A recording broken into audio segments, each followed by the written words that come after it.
ficar muda, faz cara de mistério. Tira essa bermuda que eu quero você sério. Tramas de sucesso, mundo particular. Solos de guitarra não vão me conquistar. Olá, mundo! Olá, Brasil! Olá, pessoas! Não, gente, mais uma vez, esse não é um vídeo sobre música, tá?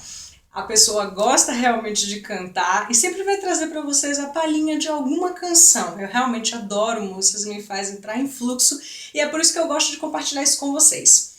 Bom, hoje eu estou aqui para falar do quê?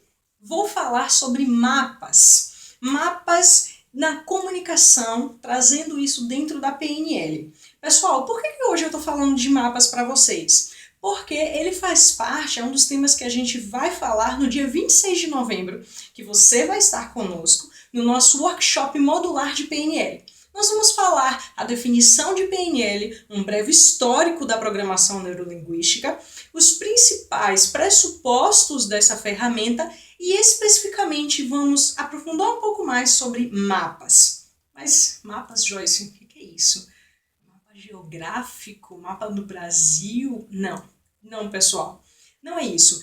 É uma metáfora que a PNL usa para falar sobre representação.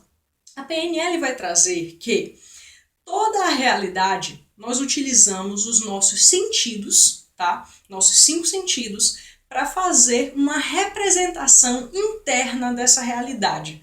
Ou seja, agora nesse momento você pode pensar numa maçã. Pense numa maçã. Pensou? Você vai observar que isso não é a maçã. Como assim, Joyce?